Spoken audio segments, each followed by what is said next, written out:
뒤돌아보지 마세요. 어머님, 오늘도 통장 정리하시러 오셨군요. 평소와 같은 혜민 씨의 인사였지만 뭔가 표정이 굳어 있었어요. 네, 부탁합니다. 혜민 씨가 컴퓨터를 보더니 갑자기 얼굴이 하얘졌습니다. 그러고는 재빨리 쪽지를 써서 밀어주었어요. 뒤를 돌아보지 마세요. 그리고 모른 척 하세요. 보안팀에게 신고했어요. 제 심장이 쿵쾅쿵쾅 뛰기 시작했어요. 무슨 일인지 알 수가 없었습니다. 그때 옆자리에 누군가 앉았습니다. 고개를 돌려보니 박준영이었어요. 준영 씨, 웬일이에요?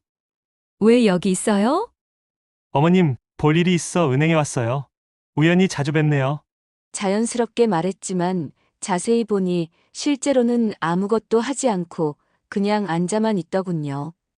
혜민 씨가 또 다른 쪽지를 건넸어요. 곧 보안요원이 옵니다. 그분과 함께 안전한 곳으로 이동하세요. 지금은 위험합니다. 제 손이 덜덜 떨렸습니다. 고객님, 저는 은행보안팀 김지훈 과장입니다. 갑자기 나타난 정장 입은 남자가 작은 목소리로 말했어요. 잠시 상담실로 모시겠습니다. 중요한 이야기가 있습니다. 저는 그냥 통장 정리하러 온 건데요. 고객님, 지금 매우 위험한 상황입니다. 제발 저희를 믿고 따라와 주세요. 그 순간 준영이 일어났어요. 어머님, 저도 같이 가겠습니다. 혹시 무슨 일인지. 김 과장이 단호하게 말했어요. 남자 고객님은 여기 계셔야 합니다. 저희가 할 일이 있어서요. 준영의 얼굴이 순간 굳었습니다. 그때서야 알았어요. 뭔가 심각한 일이 벌어지고 있다는 것을. 이 이야기를 어디에서 듣고 계신가요? 저는 카페에서 듣고 있습니다. 듣고 계신 장소를 댓글로 남겨주시면 반갑게 인사드리겠습니다. 이야기 감상 전에 구독과 좋아요, 알림 설정을 하시면 새로운 이야기 소식을 받아보실 수 있습니다. 영상 제작에 큰 도움이 됩니다. 여러분께 들려드릴 이야기가 하나 있습니다. 제가 평생 한 번도 겪어보지 못할 그야말로 영화 같은 일이 벌어졌던 이야기입니다. 저는 올해 63세인 이수경이라고 합니다. 작년 이맘때 30여 년을 다닌 회사에서 명예롭게 퇴직을 했습니다. 제가 다녔던 회사는 중견 건설 회사였는데 신입사원 때부터 정년까지 한 번도 다른 곳을 생각해 본 적이 없을 만큼 정이 많이 든 직장이었습니다. 퇴직 후 첫 한 달은 정말 막막했습니다. 아침 7시에 일어나는 습관은 그대로인데 출근할 곳이 없으니 하루가 얼마나 긴지 모르겠더군요. 그래도 시간이 지나면서 나름의 생활 패턴을 만들어 갔습니다. 아침에 일어나서 근처 공원을 한 바퀴 돌고 오전에는 집안일을 하거나 장을 보고 오후에는 독서나 TV 시청을 합니다. 저녁에는 해외에 나가 있는 딸 하나와 화상 통화를 하려고 하는데 시차 때문에 자주 못하는 게 아쉽습니다. 딸 하나는 대학 졸업 후 바로 싱가포르에 있는 회사에 취직했습니다. 벌써 10년이 넘게 혼자 살고 있는데 결혼은 언제 할지 걱정이 앞섭니다. 그래도 매달 용돈을 보내줄 만큼 효자, 아니 효녀입니다. 퇴직할 때 받은 퇴직금이 꽤 됐습니다. 30여 년을 성실히 다닌 덕분이었죠. 그 돈에 딸이 보내주는 용돈까지 합쳐서 모두 한 통장에 넣어두고 있습니다. 노후를 위해 아껴 써야겠다는 생각에서였습니다. 매달 첫째 주 화요일이면 저는 꼭 은행에 갑니다. 통장 정리를 하기 위해서입니다. 젊은 사람들은 인터넷 뱅킹이나 스마트폰으로 다 해결한다고 하는데 저는 아직도 그런 것들이 어렵더군요. 직접 은행에 가서 통장에 도장을 찍어 정리해주는 게 마음이 놓입니다. 제가 다니는 은행은 집에서 걸어서 10분 거리에 있는 지점입니다. 오랫동안 다니다 보니 직원들과도 친숙해졌고 특히 창구에서 일하는 정혜민 씨와는 자주 인사를 나눕니다.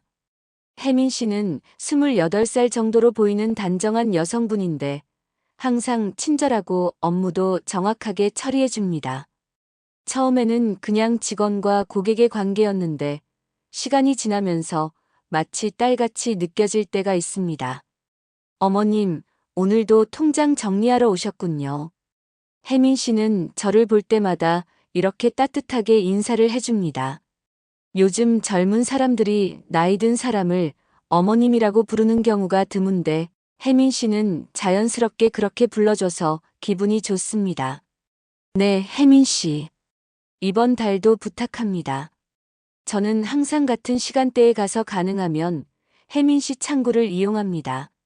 다른 직원분들도 친절하지만 익숙한 분이 더 편안하거든요. 화요일 은행 방문은 이제 제 생활의 중요한 루틴이 되었습니다. 그날만큼은 외출할 이유도 생기고 사람들과 대화할 기회도 생기니까요. 퇴직 후에는 이런 작은 일상들이 얼마나 소중한지 모릅니다. 석 달 전쯤의 일입니다. 평소처럼 은행에서 업무를 마치고 나오는데 입구 근처에서 한 젊은 남자가 저에게 다가왔습니다. 혹시 이수경 어머님이십니까? 처음 보는 얼굴이었지만 단정한 차림에 예의 바른 말투였습니다. 나이는 30대 중반 정도로 보였고요. 네, 그런데 누구신지. 아, 안녕하세요. 저는 박준영이라고 합니다. 하나 씨, 아니 하나 친구인데요. 딸 하나의 친구라고 하니 반가웠습니다. 하나가 한국에 친구가 별로 없다고 늘 걱정했는데 이렇게 저를 찾아와 인사하는 친구가 있다니 기분이 좋았습니다. 아이고, 우리 하나 친구군요. 반갑습니다. 하나가 싱가포르에 있는데 어떻게 아셨어요? 대학 때 같은 동아리였거든요. 가끔 연락하면서 어머님 이야기를 들었는데 오늘 우연히 이 근처에 일이 있어서 인사드리러 왔습니다. 준영 씨는 정말 예의 바른 청년이었습니다. 딸의 친구라지만 저에게 존댓말을 하고 인사도 깍듯하게 하더군요. 하나가 어머님을 많이 걱정하신다고 하더라고요. 혼자 계시니까요. 그 말을 듣고 가슴이 짠해졌습니다. 딸이 멀리 있으면서도 저를 걱정하고 있구나 싶어서요. 아이고, 괜한 걱정을 시키는군요. 저는 잘 지내고 있는데 말이에요. 그래도 가끔 안부 여쭤봐도 될까요? 하나한테도 어머님 소식 전해드릴 수 있고요. 이렇게 친절한 친구가 있다니 정말 다행이라는 생각이 들었습니다. 그 이후로 준영 씨는 일주일에 한 번씩은 꼭 안부 전화를 했습니다. 처음에는 간단한 안부 인사였는데 점점 대화가 길어지더군요. 어머님, 요즘 어떻게 지내세요? 그냥 그렇게 지내지. 별일 없어. 혹시 불편한 일 있으시면 언제든 말씀하세요. 제가 도와드릴 수 있는 일이 있다면요. 처음에는 단순히 딸의 친구로서 예의상 하는 말인 줄 알았습니다. 그런데 시간이 지나면서 준영 씨가 정말로 저를 챙겨주는 것 같았어요. 어느 날은 집 근처 마트에서 장을 보고 무거운 짐을 들고 오다가 준영 씨와 마주쳤는데 집까지 짐을 들어다 주기도 했습니다. 어머님, 이런 무거운 건 제가 해드릴게요. 아이고, 미안해라. 젊은 사람이 이런 일까지. 뭐려 당연히 해드려야죠. 하나가 있다면 똑같이 했을 텐데요. 그런 말을 들으면 정말 고마웠습니다. 딸이 멀리 있어서 못해주는 일들을 대신 해주는 것 같아서요. 하지만 가끔 이상한 생각이 들 때도 있었습니다. 너무 친절한 게 아닌가 싶어서요. 딸의 친구라고는 하지만 거의 매일 안부를 묻고 일주일에 두세 번은 집 근처에서 마주치게 되고 그래도 나쁜 사람은 아닌 것 같았습니다. 항상 예의 바르고 제가 힘든 일이 있으면 도와주려고 하고 딸 하나 이야기도 자세히 알고 있었거든요. 한편 은행에서 만나는 혜민 씨와는 더욱 친해졌습니다. 처음에는 업무적인 대화만 했는데 시간이 지나면서 일상적인 이야기도 나누게 되었어요. 어머님, 요즘 기분이 좋아 보이세요. 어느 화요일 혜민 씨가 이렇게 말했습니다. 그래요? 별다른 일은 없는데. 뭔가 표정이 밝아지신 것 같아요. 생각해보니 준영 씨와 알게 된 이후로 집에서 혼자 있는 시간이 줄어들었습니다. 안부 전화도 받고 가끔 만나서 대화도 하고 딸 소식도 더 자주 들을 수 있었으니까요. 아, 우리 딸 친구가 가끔 안부를 물어와서 그런가 봅니다. 딸분 친구요? 좋으시겠어요. 딸분이 해외에 계시니까 외로우셨을 텐데. 혜민 씨는 제 이야기를 항상 관심 있게 들어주었습니다. 마치 진짜 딸같이요. 혜민 씨는 부모님과 함께 살아요? 네, 아버지와 둘이 살고 있어요. 어머니는 제가 어릴 때 돌아가셔서요. 아이고, 그럼 아버지 혼자 키우셨겠네. 네, 정말 고생 많이 하셨죠. 이런 대화를 나누다 보니 혜민 씨가 더욱 기특하게 느껴졌습니다. 요즘 젊은 사람들이 부모 모시기를 꺼린다는 이야기를 많이 듣는데 혜민 씨는 그렇지 않았거든요. 아버지 분은 뭘 하세요? 예전에는 건설회사에 다니셨는데 지금은 퇴직하시고 집에 계세요. 건설회사요? 혹시 어느 회사인지. 한성건설이라고 크지 않은 회사예요. 그 순간 제 가슴이 뛰기 시작했습니다. 한성건설. 그곳은 바로 제가 30여 년을 다녔던 회사였거든요. 지난달 첫째 주 화요일이었습니다. 평소처럼 은행에 통장 정리를 하러 갔는데 그날은 뭔가 다른 느낌이 들었어요.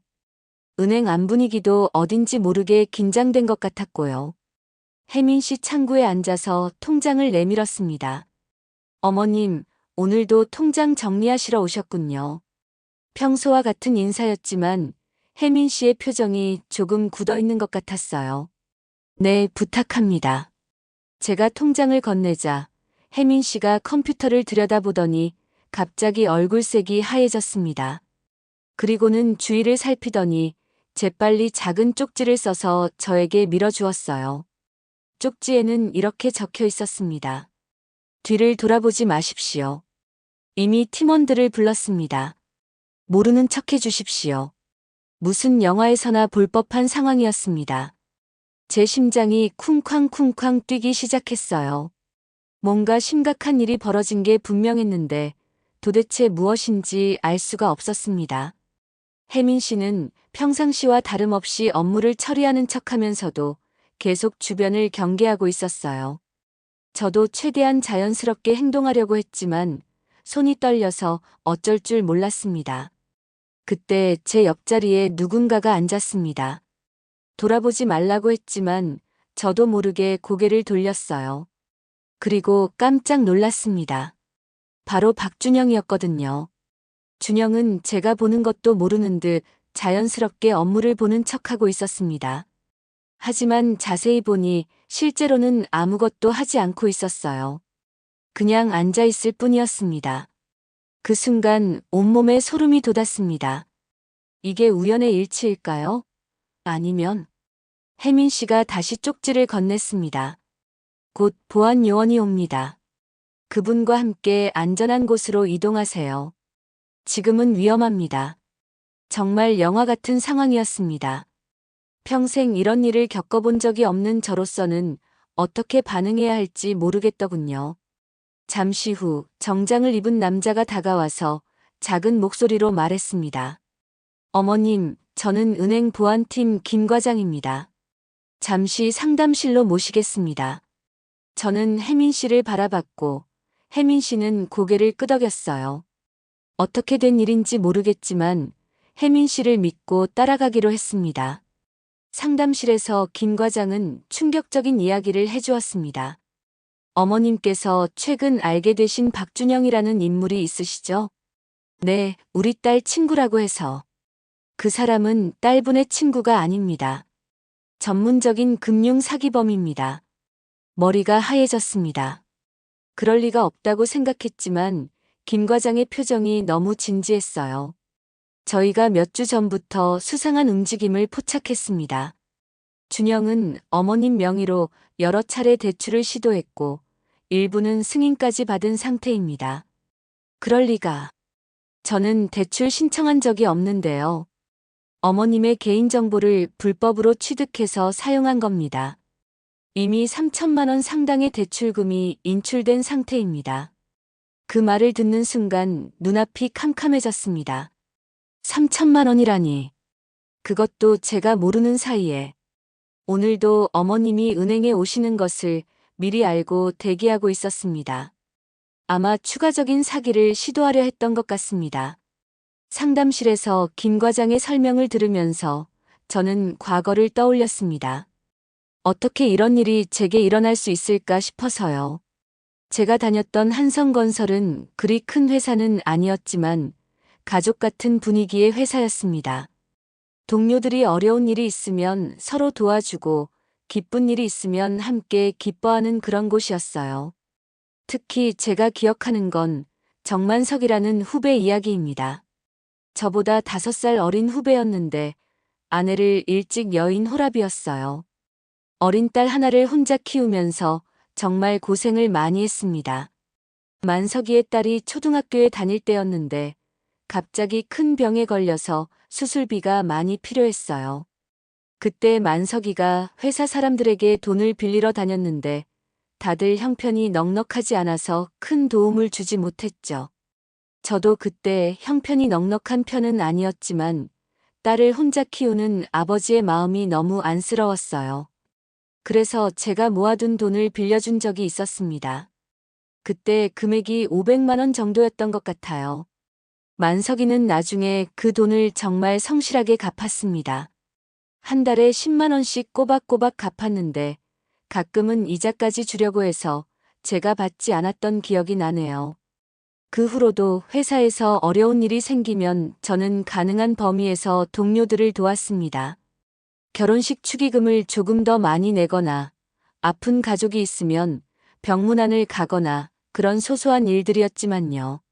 하지만 그런 선한 마음이 지금 이런 위기를 불러온 걸까요? 준영이 제게 접근할 수 있었던 건 제가 너무 쉽게 사람을 믿었기 때문인 걸까요? 김 과장은 계속 설명을 이어갔습니다. 이런 사기꾼들은 주로 혼자 사는 노인분들을 표적으로 합니다. 특히 퇴직금이나 재산이 있는 분들을 노리죠. 제 마음이 무너져 내리는 느낌이었습니다. 김 과장의 설명이 계속되는 가운데 상담실 문이 열리고 혜민 씨가 들어왔습니다. 어머님 괜찮으세요? 혜민 씨의 목소리에는 진심 어린 걱정이 묻어 있었어요. 혜민 씨가 어떻게? 김 과장이 설명해 주었습니다. 정혜민 직원이 먼저 이상 징후를 포착한 겁니다. 어머님 계좌에 수상한 거래들이 계속 발생하는 것을 발견하고 저희에게 신고했어요. 정말요? 네, 정혜민 직원이 없었다면 더 큰 피해를 당하셨을 겁니다. 그때 혜민 씨가 놀라운 이야기를 해주었습니다. 어머님, 사실 저에게는 말씀드리지 못한 이야기가 하나 있어요. 무슨 이야기인가요? 저희 아버지가 정만석입니다. 그 말을 듣는 순간 저는 입을 다물 수가 없었습니다. 정만석. 제가 예전에 딸 수술비를 도와줬던 그 후배의 딸이라는 뜻이었거든요. 아버지에게서 어머님 이야기를 많이 들었어요. 어려울 때 도움을 받았다고 평생 잊을 수 없는 은인이라고 말씀하셨거든요. 혜민 씨의 눈에 눈물이 고였습니다. 그래서 어머님이 이 은행에 오신다는 걸 알고부터는 항상 신경 써서 보살펴 드리려고 했어요. 아버지가 받은 은혜를 조금이라도 갚고 싶어서요. 이제야 모든 퍼즐이 맞춰졌습니다. 혜민 씨가 왜 저에게 그렇게 친절했는지, 왜 제 일을 그렇게 신경 써주었는지 알겠더군요. 그래서 최근 들어 어머님 계좌에 이상한 거래들이 생기는 걸 보고 바로 조사를 시작했어요. 그리고 박준영이라는 사기꾼이 접근하고 있다는 걸 알게 된 거죠. 아이고 혜민아. 저는 처음으로 혜민 씨를 이름으로 불렀습니다. 이제 그저 은행 직원이 아니라 정말로 가족 같은 존재로 느껴졌거든요. 아버지께서 항상 말씀하세요. 어머님이 아니었다면 제가 살 수 없었을 거라고. 그때 받은 도움이 얼마나 큰 것이었는지 저도 자라면서 알게 되었어요. 혜민이의 도움으로 준영의 사기 행각이 모두 밝혀졌습니다. 경찰이 도착해서 준영을 체포하는 순간 저는 복잡한 감정을 느꼈어요. 분노보다는 안도감이 더 컸습니다. 준영은 체포되면서도 끝까지 변명을 늘어놓았습니다. 저는 정말 하나와 친구예요. 오해입니다. 하지만 경찰이 제시한 증거들은 명확했습니다. 준영은 제 개인정보를 불법으로 취득해서 여러 차례 대출을 신청했고 이미 상당한 금액을 빼돌린 상태였어요. 어머님, 다행히 피해 금액은 대부분 회수할 수 있을 것 같습니다. 김 과장이 안심시켜 주었습니다.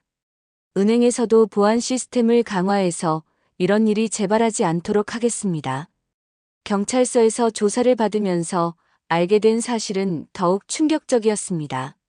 준영은 단순히 개인적으로 활동하는 사기꾼이 아니었어요. 조직적으로 움직이는 금융사기단의 일원이었던 겁니다. 이 조직은 주로 중년 여성들을 표적으로 합니다. 담당 형사가 설명해 주었어요.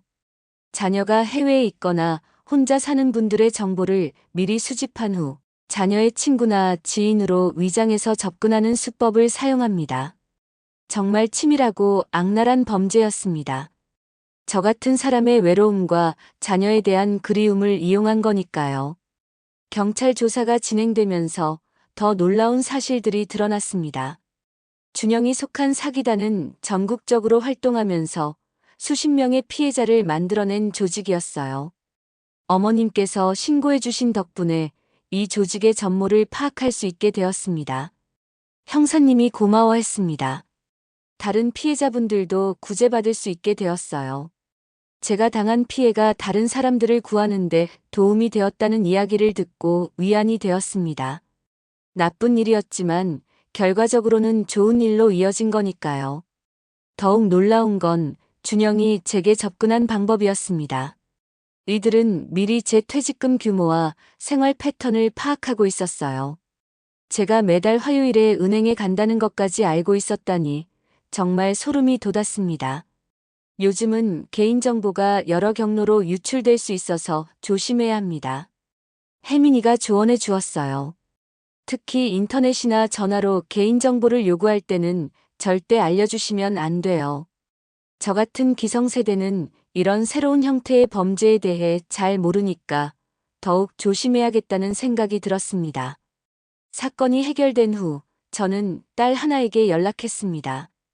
그동안 걱정을 끼치고 싶지 않아서 이런 일들을 말하지 않았는데 이제는 숨길 필요가 없어졌거든요. 엄마, 정말 놀랐어요. 왜 진작 말씀 안 하셨어요? 화상통화로 본 하나의 얼굴은 걱정과 안도감이 섞여 있었습니다. 괜히 멀리서 걱정만 시킬까 봐서 그랬지. 이제 다 해결됐으니까 말하는 거야. 엄마, 저도 잘못했어요. 너무 바쁘다고 연락을 자주 못했는데. 앞으로는 매일 안부 확인할게요. 그날 밤 하나와 2시간 넘게 통화했습니다. 오랫동안 하지 못했던 이야기들을 나누면서 모녀 사이의 거리감이 많이 줄어든 것을 느꼈어요. 엄마, 제가 곧 한국에 갈 거예요. 회사에서 한국지사로 전근 발령이 났어요. 정말이야? 네, 내년 봄에는 한국에 돌아올 수 있을 것 같아요. 이제 엄마 곁에서 효도하겠어요. 이보다 더 기쁜 소식이 어디 있을까요? 딸이 돌아온다는 것만으로도 이번 사건의 모든 고통이 사라지는 느낌이었습니다. 하나가 박준영이라는 이름의 친구가 없다는 사실도 말해 주었습니다. 저랑 전혀 모르는 사이예요.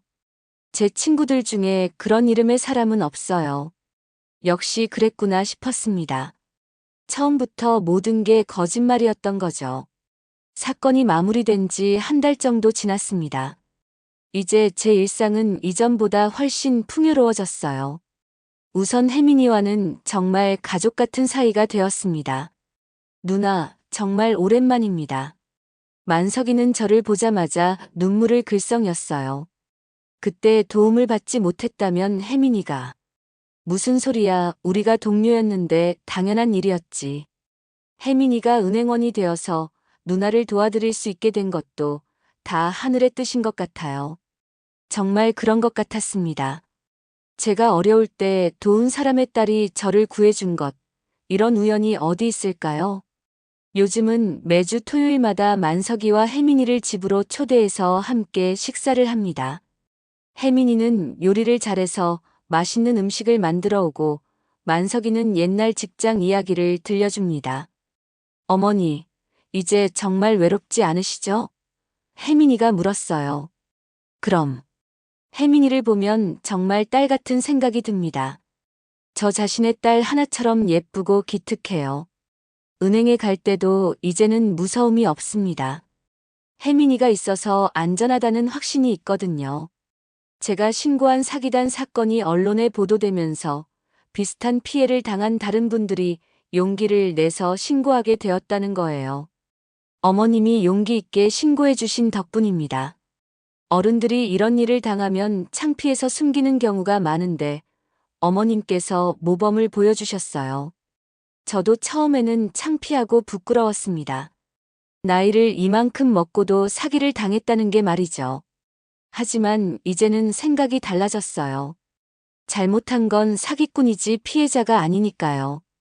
오히려 이 일을 통해서 더 큰 깨달음을 얻었습니다. 혼자 사는 것이 외롭다고 해서 아무나 쉽게 믿어서는 안 된다는 것. 그리고 진짜 인연이라는 것은 이런 어려운 때에 나타난다는 것을 말이에요.